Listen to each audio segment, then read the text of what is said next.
নিজের পায়ে যতক্ষণ শক্তি আছে ততক্ষণ দৌড়াবেন। শক্তি কমে গেলে হাঁটবেন, তবু অন্যের পা ধরে চলার চেষ্টা করবেন না।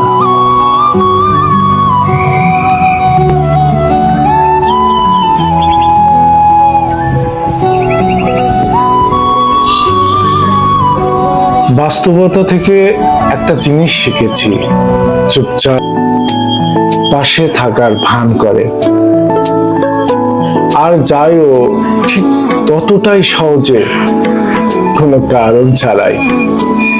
যাদের এক সময় খুব আপন মনে হয়, একদিন তারাই হয়ে যায় অচেনা একটা নাম। ফোনে আর ডাকা হয় না, খোঁজও রাখা হয় না, শুধু স্মৃতির ভিতর পড়ে থাকে কিছু অভ্যাস।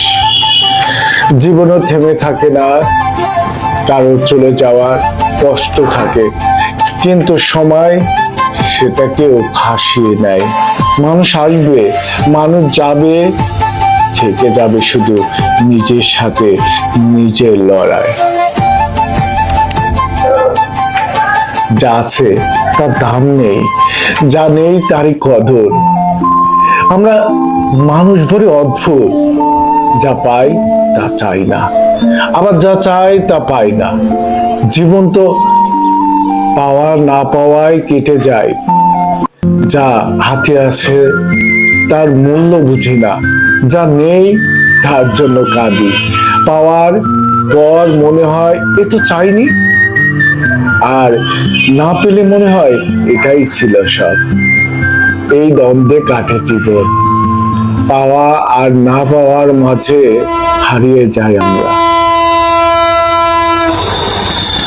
ধৈর্য জীবনের সব কষ্ট চিরস্থায়ী নয়, একদিন দুঃখে রাত পেরিয়ে শান্তি সকাল আসবেই।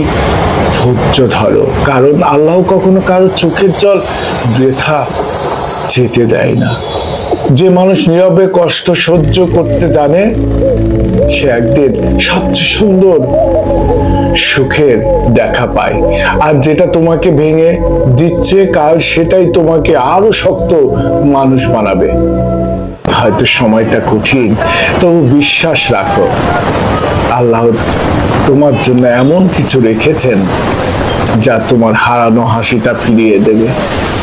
কাঁদো, দোয়া করো, অপেক্ষা করো, ধৈর্যের পরেই আসে সবচেয়ে সুন্দর প্রশান্তি। নিজেকে শক্ত রাখা দরকার। আপনার অনুভূতিতে সবাই মূল্য দেবে না, কেউ কেউ সেটাকে হালকা ভাবে নেবে। তাই সবকিছু মনের জায়গা দিলে নিজেকে কষ্ট দিতে হয় বেশি। ছোট ছোট আচরণে ভেঙে পড়লে নিজের পথটাকে কঠিন হয়ে যায়। সবকিছুর প্রতিক্রিয়া দিতে হয় না, কিছু বিষয় ছেড়ে দেওয়াই ভালো। এই পৃথিবীতে সবাই এরকম না, তাই সবার কাছে থেকে একই আচরণ আশা করা ঠিক না। নিজেকে একটু শক্ত রাখা দরকার, যাতে সবকিছু আপনার নড়াতে না পারে। নিজের লক্ষ্য ঠিক রাখুন, অন্যের কথায় থেমে যাবেন না।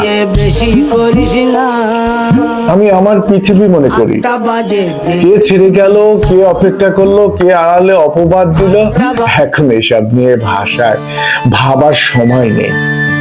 কারণ যারা চলে যায় তাদের নিয়ে আফসোসের মানে নেই।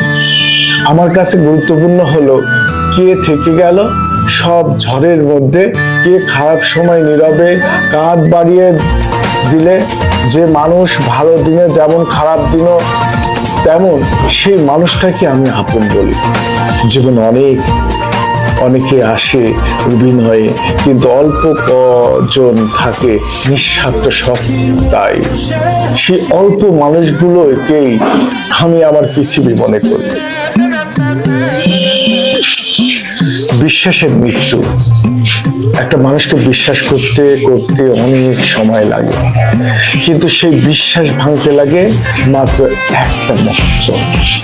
আমরা যাদের সবচেয়ে বেশি বিশ্বাস করি